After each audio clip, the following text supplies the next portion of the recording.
Olá, meus irmãos, minhas irmãs. Hoje nós estamos nos encontrando para a terceira mensagem da série Vale a Pena Viver.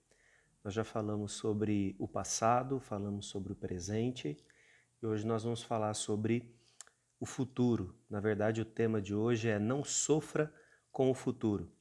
O nosso pensamento, a nossa perspectiva quando nós fizemos a proposta desse tema é de trazer reflexões que nos ajudem a entender e a lidar com as principais questões que acontecem conosco e que podem nos levar a uma angústia profunda, a falta de esperança, a falta de perspectiva na nossa vida.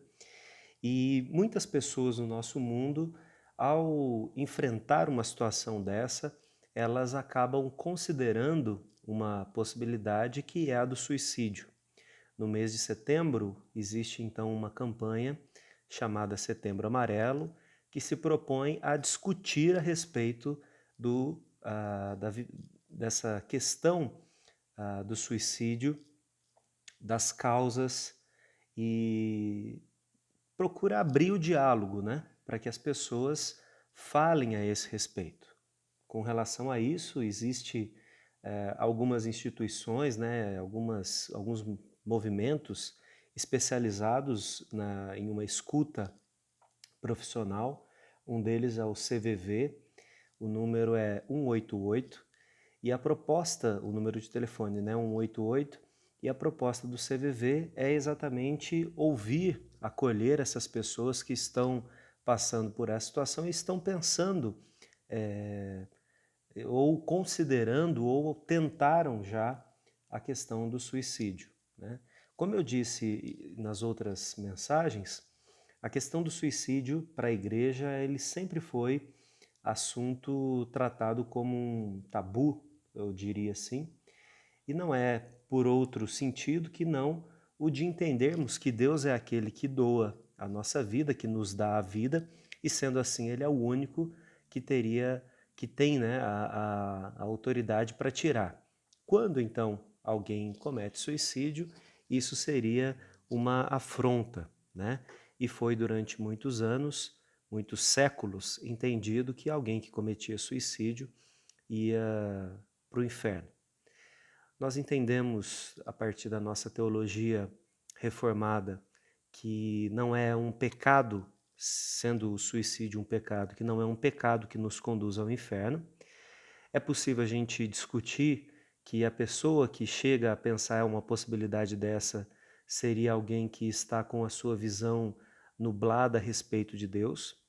Hoje, através do que a gente conhece da mente humana, do coração humano, é possível a gente considerar que existam situações tão angustiantes ou tão difíceis de lidar que, de fato, nós tenhamos uma dificuldade em raciocinar, em chegar ao encontrar opções para soluções, né, dos nossos problemas. E é possível, então, que a pessoa esteja num estado tão sombrio, tão tenebroso na sua própria existência, que ela, mesmo um crente verdadeiro, venha a pensar sobre isso, né? Já houve alguma situação em que eu lidei com isso dentro da igreja, e sempre é um grande sofrimento, ainda para quem tenha certeza de que Deus é misericordioso, que Deus é bom. E quando nós falamos sobre isso, então, nós precisamos pensar com muito cuidado. Esse é o meu desejo, né, como pastor da igreja, de que nós, como membros, que todos que fazem parte da nossa igreja, tenham uma visão sensível a respeito disso. Não trate essas questões do sofrimento como uma questão de exagero ou de falta de fé, simplesmente. É preciso reconhecer, é preciso, ainda mais para o crente que entende a dinâmica desse mundo, onde o pecado ah, é visto em todos os lugares, onde todas as esferas da nossa sociedade estão contaminadas pelo pecado. Então, para nós que somos crentes, que temos uma visão um pouco mais apurada desse mundo, não é possível que a gente trate da mesma forma como muitas pessoas tratam dizendo que é frescura, dizendo que é falta de fé, dizendo que simplesmente se a pessoa buscasse mais a Deus, que ela iria resolver a sua situação. E a gente pode olhar para as Escrituras e ver que muitos homens e mulheres passaram por situações de profundo desespero no seu coração e não há dúvidas de que eles eram crentes. Então, o que nós estamos propondo aqui é que você seja mais sensível, que você empreste os seus ouvidos para as pessoas que estão passando por alguma situação dessa e que você apresente o caminho de Jesus como um caminho de solução para essa pessoa. Quando nós falamos sobre o passado, nós dissemos a partir de Hebreus 4 que Jesus é aquele que está qualificado para cuidar de nós, porque ele é o nosso sumo sacerdote. Ele é aquele que adentra a presença de Deus e nos apresenta e nos coloca diante de Deus, ainda que o nosso passado tenha sido ruim, ainda que nós tenhamos feito coisas erradas, mas ele pode nos perdoar porque ele se ofereceu como sacrifício em nosso lugar. Então ele tomou o nosso lugar independente daquilo que nós tenhamos feito, e isso nos dá a possibilidade de sermos perdoados por Deus e assim escrever uma história nova, viver uma vida com Deus diferente. Semana passada nós falamos sobre o presente e a dificuldade que nós temos em viver o nosso dia a dia, né? E nós falamos então em Lucas 4 que Jesus é aquele que atribui a si mesmo, né, uma profecia do profeta Isaías, aonde ele diz que o Espírito do Senhor estava sobre ele e o capacitou para pregar a quem está preso, para libertar quem está cativo e para curar aqueles que estavam doentes. Então, no nosso dia a dia, nós temos um médico, nós temos um pregador e nós temos alguém que pode trazer liberdade para a nossa vida, sendo que ao fazer essas coisas por nós, ele nos dá então a possibilidade de viver o nosso dia a dia sem o peso de ou ficar olhando para o passado ou ficar olhando para o futuro, sem conseguir viver o nosso dia a dia. Hoje a gente vai falar sobre o futuro, e quando a gente fala sobre o futuro é inevitável que a gente fale sobre preocupação. Hoje eu quero meditar no texto de Mateus, no capítulo 6, nós faremos a leitura do verso 25 ao 34, e esse texto é um texto muito conhecido quando Jesus fala sobre a questão da ansiosa solicitude que a gente tem pela vida e a preocupação aparentemente normal que nós temos com as coisas, mas o efeito que isso causa em nós. Então, Mateus capítulo 6, versos 25 a 34, diz assim: Por isso vos digo, não andeis ansiosos pela vossa vida, quanto ao que haveis de comer ou beber, nem pelo vosso corpo, quanto ao que haveis de vestir. Não é a vida mais que o alimento, e o corpo mais do que as vestes? Observai as aves do céu, não semeiam, não colhem, nem ajuntam em celeiros. Contudo, vosso Pai Celeste as sustenta. Porventura não valeis vós muito mais do que as aves? Qual de vós, por ansioso que esteja, pode acrescentar um côvado ao curso de sua vida? E por que andais ansiosos quanto ao vestuário? Considerai como crescem os lírios do campo, eles não trabalham nem fiam. Eu, contudo, vos afirmo que nem Salomão, em toda a sua glória, se vestiu como qualquer deles. Ora, se Deus veste assim a erva do campo, que hoje existe e amanhã é lançada no forno, quanto mais a vós outros, homens de pequena fé? Portanto, não vos inquieteis dizendo que comeremos, que beberemos ou com que nos vestiremos, porque os gentios é que procuram todas essas coisas, pois vosso Pai Celeste sabe que necessitais de todas elas. Buscai, pois, em primeiro lugar o seu reino e a sua justiça, e todas essas coisas vos serão acrescentadas. Portanto, não vos inquieteis com o dia de amanhã, pois o amanhã trará os seus cuidados. Basta ao dia o seu próprio mal. Amém, irmãos. Esse texto, como eu disse, é um texto muito conhecido, que fala a respeito dessa ansiedade que nós temos pela vida, mas eu gostaria de usar uma palavra um pouco diferente de ansiedade, que talvez, ainda que nós temos muitas pessoas que sofrem com ansiedade, mas talvez não seja muito fácil de entender né, se você não passou por isso, então eu vou usar aqui a palavra preocupação. Preocupação todos nós já tivemos, né? E a preocupação, ela nunca é tratada como uma coisa boa, né? Sempre nós falamos de preocupação como algo ruim. E a preocupação, quando nós estamos envolvidos nela, ela cresce como uma sombra ao nosso redor e parece que nada mais faz sentido ou nós não conseguimos enxergar nada além de nós que não seja essa sombra. O que eu quero dizer com isso, usando essa metáfora? Essa sombra, que é a preocupação que acaba nos envolvendo, ela se torna, muitas vezes, a maneira que a gente vai ouvir o mundo, que a gente vai enxergar o mundo.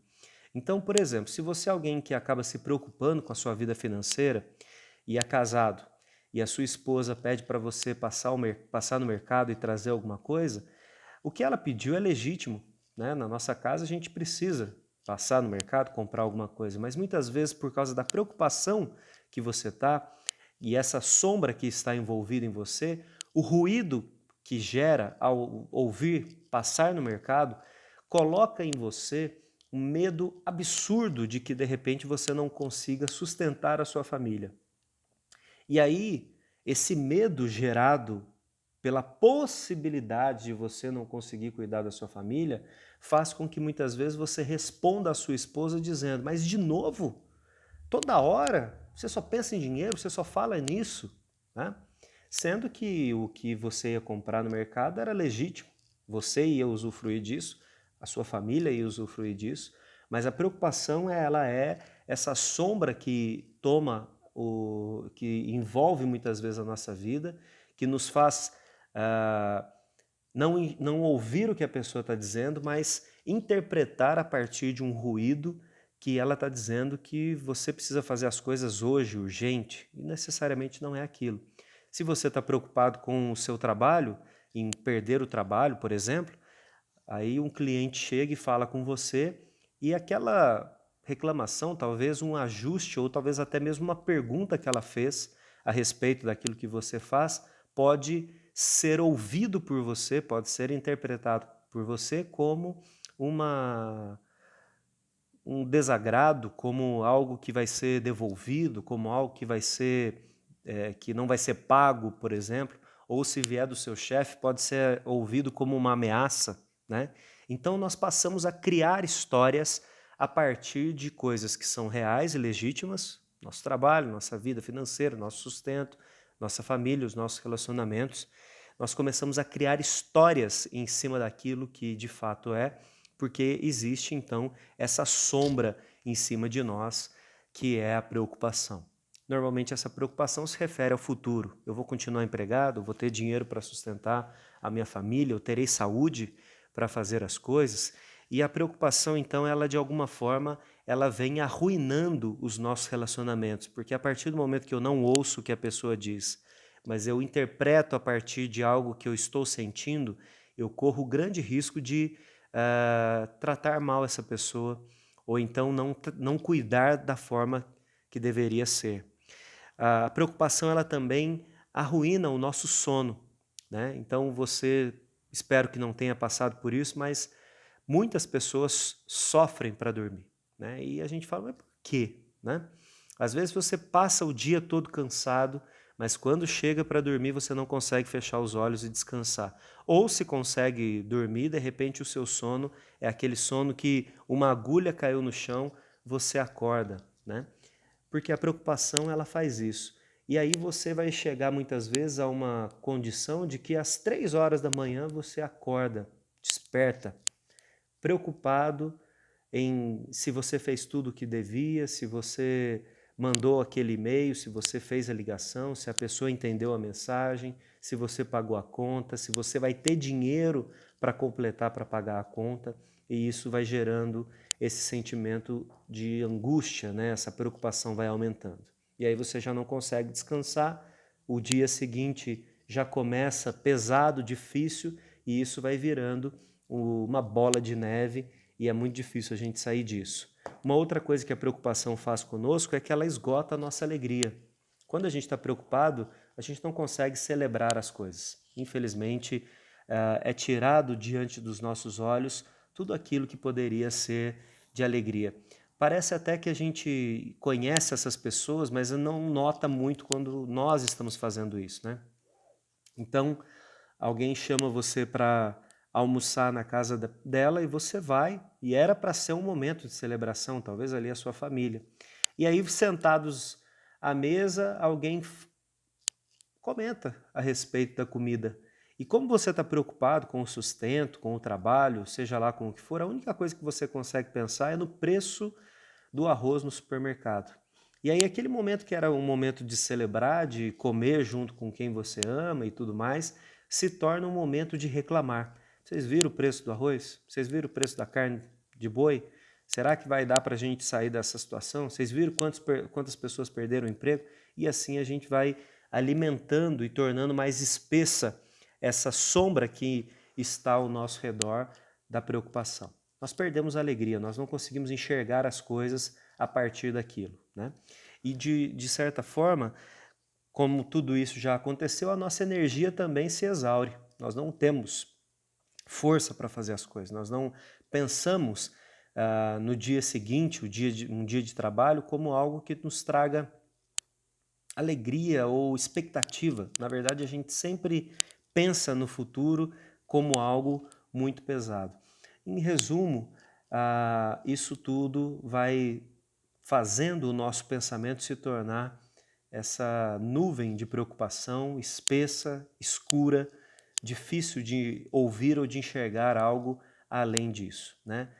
Mais uma forma de você identificar o que eu estou dizendo é se você já dirigiu ou se você esteve em um carro em que havia uma neblina muito forte.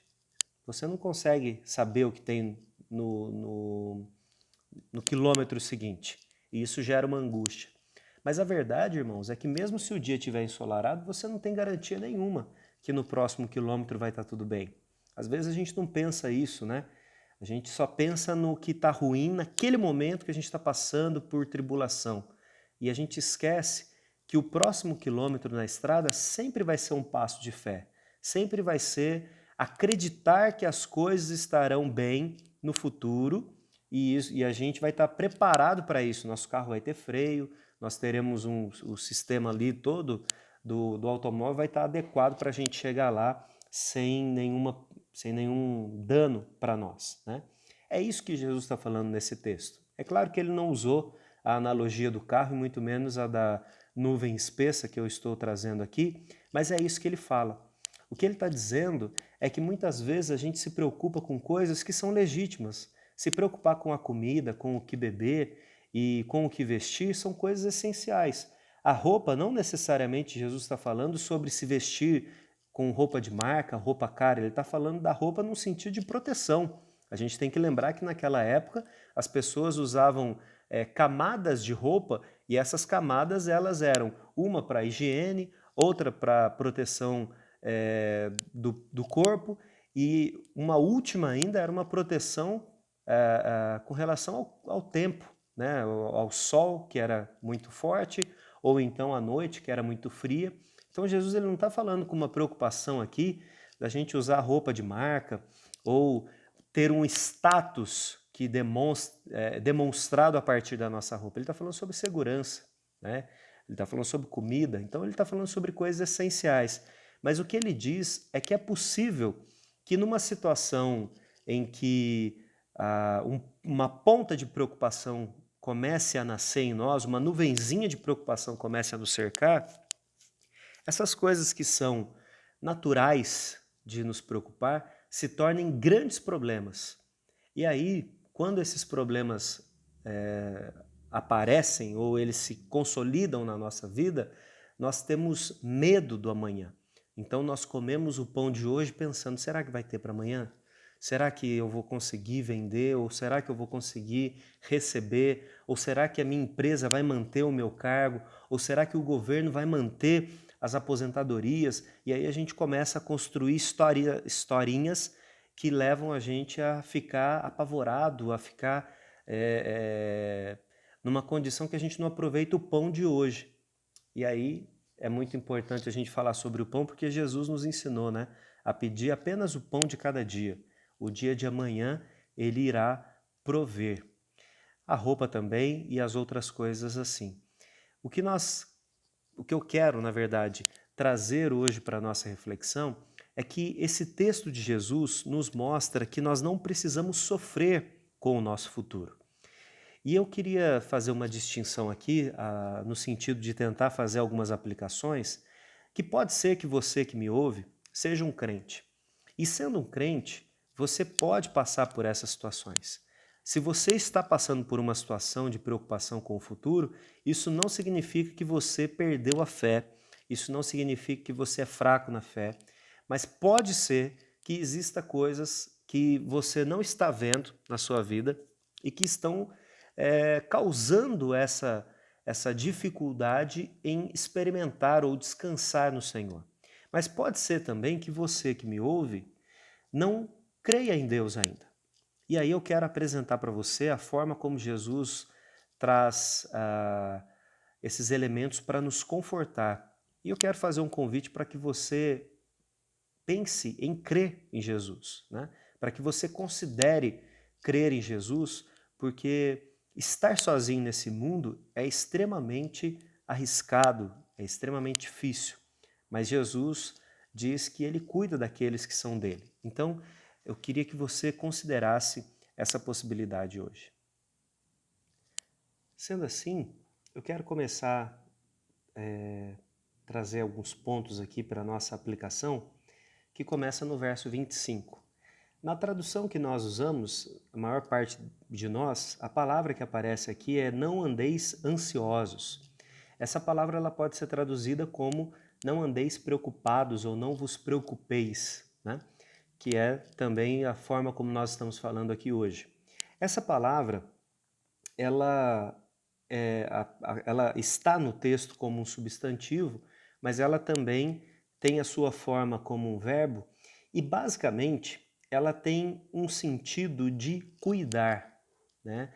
Olha que interessante, preocupar aqui nessa palavra grega, ela tem também o sentido de cuidar.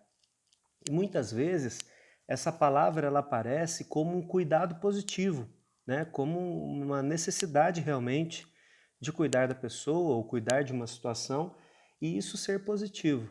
O que Jesus está falando é que dentro daquilo que pode ser positivo e natural da nossa preocupação, do nosso desejo de cuidar da nossa vida, da nossa família, da nossa integridade, da nossa saúde, pode ser que nós exageremos na dose e esse cuidado, que era para ser um cuidado positivo e ok, passa a ser uma coisa ruim na nossa vida. Então, o que Jesus está falando aqui é que nós não devemos exagerar naquilo que seria o natural, naquilo que seria o nosso cotidiano. E a primeira coisa que nós precisamos entender aqui, sendo você um crente ou não, é que Jesus, ao trazer esse tema, ele expressa a certeza de que Deus conhece o nosso coração. E se ele conhece o nosso coração, ele sabe que é possível que a gente exagere na mão com relação àquilo que é correto para a nossa vida. Eu preciso dizer aqui que talvez nós tenhamos aí uns 2 séculos apenas, uns 2 séculos, né, uns 200 anos, em que essa questão da preocupação individual se tornou tão presente, tão evidente na cultura humana. Antes disso, a preocupação das pessoas era uma preocupação muito mais coletiva do que individual. Basta você considerar o número de pessoas que cada família tinha e como havia agregados nessas famílias. Se você se lembrar, as fotos de família antigamente contavam ali com 20 pessoas, 30 pessoas, né? A família da minha mãe, tem alguns tios, né, que têm mais filhos, mas são 7 filhos, 10 filhos, 14 filhos, e isso não é incomum, ou não era incomum. Então, nós temos aí, e aqui eu estou falando bem antes de 200 anos, né? Mas eu estou enfatizando que de uns 200 anos para cá, ainda que tenha demorado para isso acontecer, não havia essa preocupação individual exagerada como nós temos hoje. O que eu vou comer? O que eu vou ter? Como eu vou me vestir? A preocupação ela era comunitária. E ao mesmo tempo que era uma preocupação comunitária, como que eu vou dar para 10 crianças aqui o que comer, como estudar, ela era também uma questão que era dividida. Porque se nós éramos em tantas pessoas estavam vivendo na mesma família, era possível que cada um fizesse um pouco e isso se tornasse muito para todos nós, né? Os salmos falam a respeito disso, né? Que feliz é o homem que tem muitos filhos, né? Que enche a sua aljava, né? Que tem ali muito recurso, porque isso seria benefício para ele. Eclesiastes fala a respeito da necessidade da gente andar acompanhado, porque sendo dois, nós temos salário dobrado, nós temos mais recursos quando o inimigo vier. Agora, a mentalidade do que nós temos hoje é uma mentalidade individual. Eu preciso ser o sucesso. É tanto essa mentalidade que nós temos muitas pessoas contraindo, né, ou chegando à conclusão de que não podem viver juntas, um divórcio, porque elas estão competindo entre si.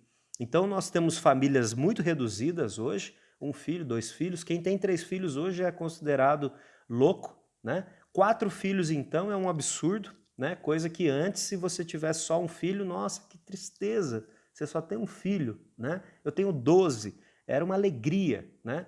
A ideia era de que havia muito mais recursos nisso. Hoje não, hoje a gente pensa que a gente precisa ter um filho, porque no dia que o teste de gravidez aparece, você já faz o cálculo de quanto essa criança vai custar, quantos milhões essa criança vai custar até chegar aos 18 anos. Então é claro que isso gera uma angústia no nosso coração.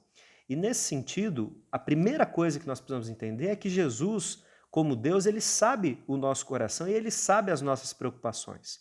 Mas nós também estamos envolvidos em uma sociedade que alimenta essa angústia pelo futuro. Primeiro, porque nós nunca podemos estar satisfeitos com o que nós temos. Estar satisfeito é sinal de estar acomodado, né? Eu falei isso na semana passada. E por outro lado, esse futuro nunca é atingido, porque se hoje eu ando a pé, eu preciso ter uma bicicleta. Se eu ando de bicicleta, eu preciso de uma moto. Se eu tenho uma moto, eu preciso de um carro. Se eu tenho um carro, eu preciso de um carro melhor. E as coisas vão sendo assim, eu nunca consigo celebrar aquilo que eu tenho no momento presente.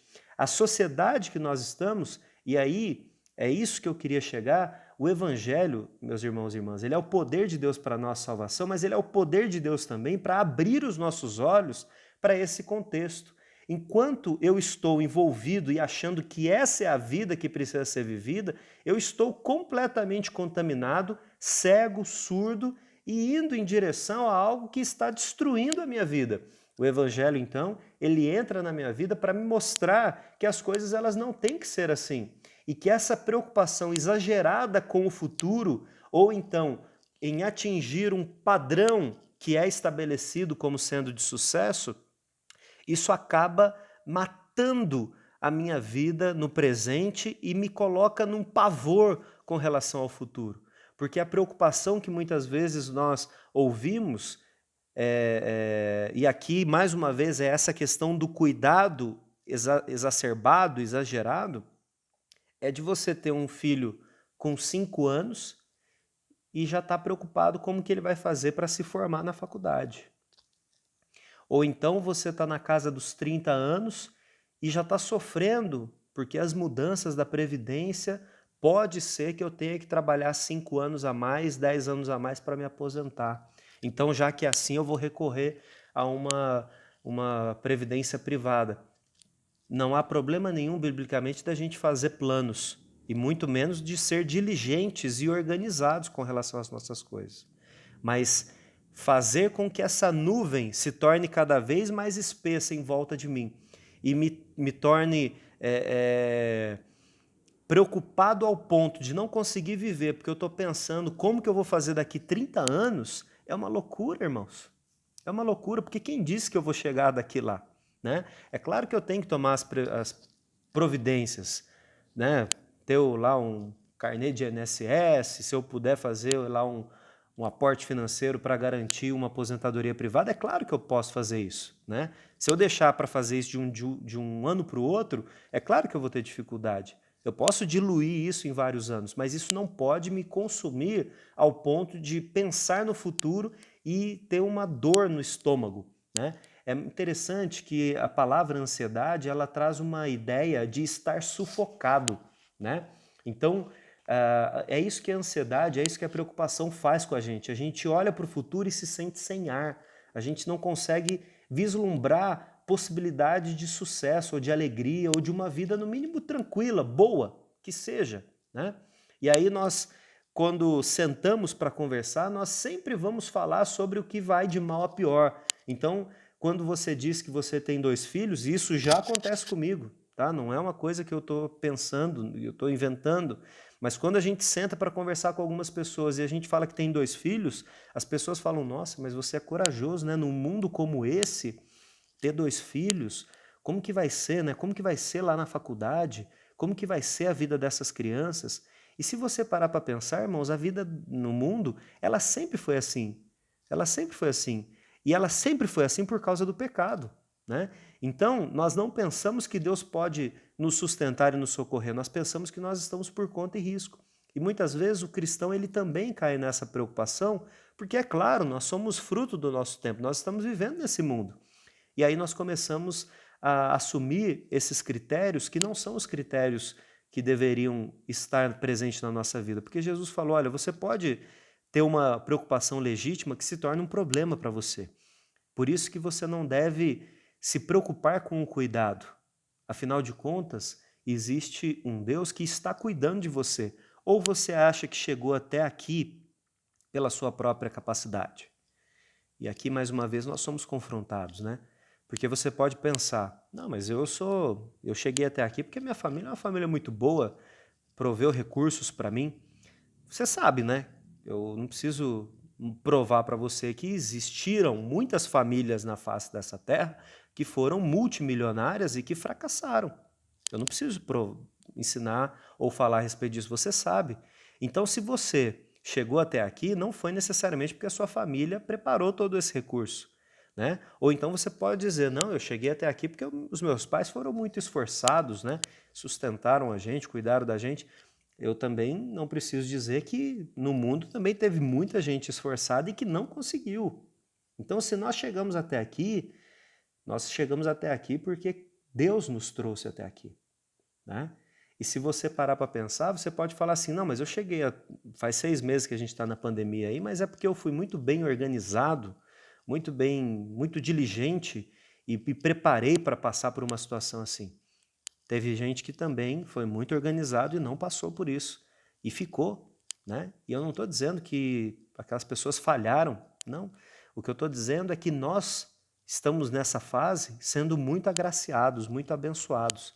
Então, a primeira coisa que vai nos ajudar a seguir no nosso futuro sem sofrer é entender que Deus cuida de nós.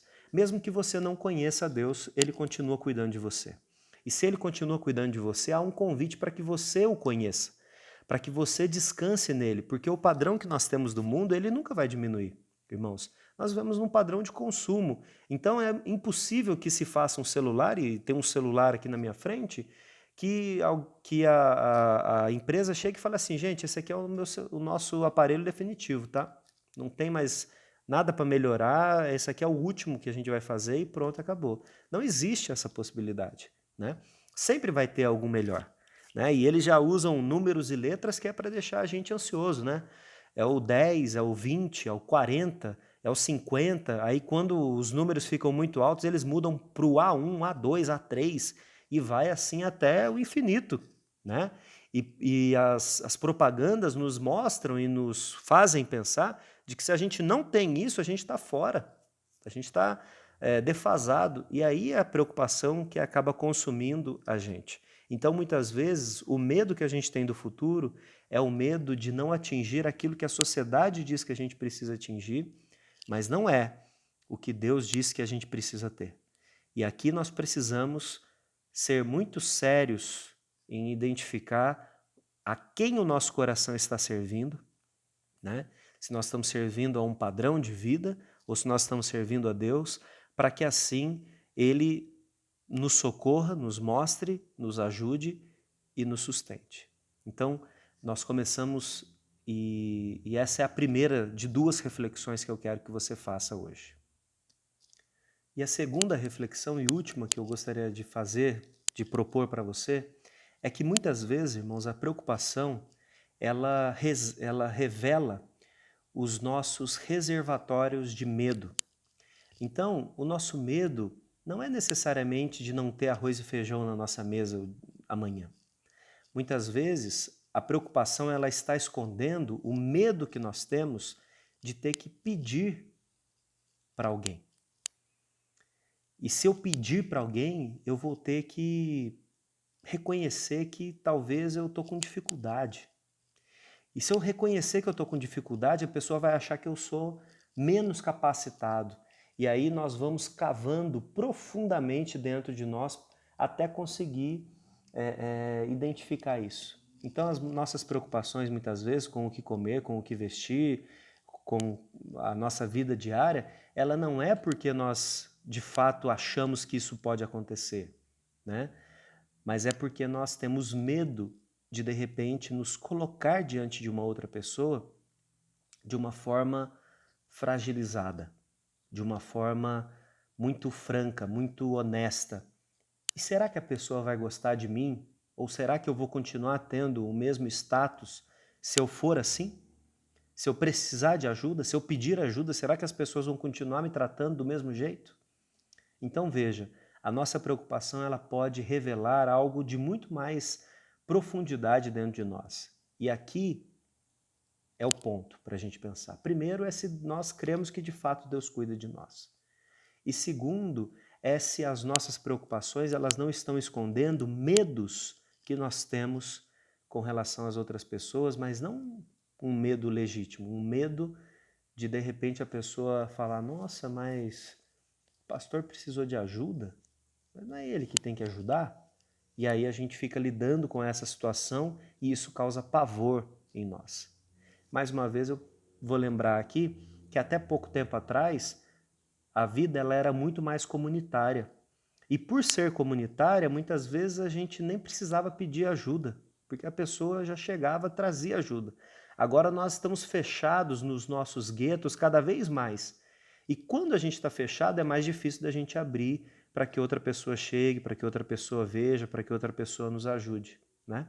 Então, se nós temos, por exemplo, medo de reconhecer que, por alguma razão que seja, nós fracassamos naquele momento ali, mas a gente pode ter um impulso para seguir em frente se alguém nos der ajuda, se alguém nos der um suporte.